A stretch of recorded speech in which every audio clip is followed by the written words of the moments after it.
Hi, I'm Paul Battaglia, and this is section 9.2. It's interesting to see what students come into 9.2 with and what kind of knowledge they have. See, because they're used to, for the longest time, seeing curves and graphs all in two variables. But now we're actually going to introduce a third variable, the variable t, a parameter. So the essential question we would like students to be able to answer at the end of section 9.2 is, what is a parametric equation and how do we graph them? So example 1 is a great example, and it's certainly not one to be overlooked because it actually walks students through the difference between a graph and a curve. What's great about parametric equations is we can use them, particularly when we are dealing with things that aren't necessarily functions when expressed in terms of x and y. So we can start to talk about particles traveling along a path and their motion. Now, that being said, sometimes we think that a graph on its own tells us everything we need to know.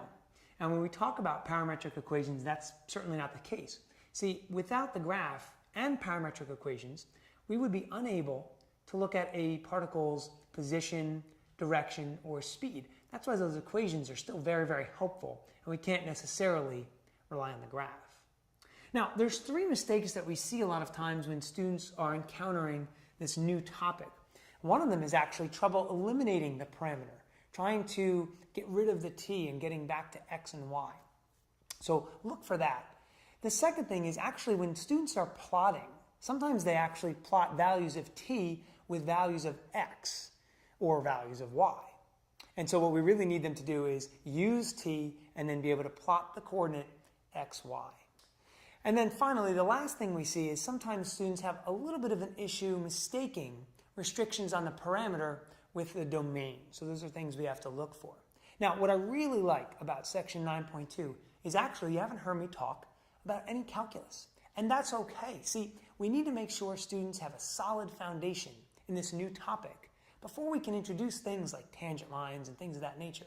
So as far as preparation for the AP exam, this is preparation because what they're doing is setting the tone for now the next section. So I hope these tips have been helpful. I'm sure you'll find much success in section 9.2.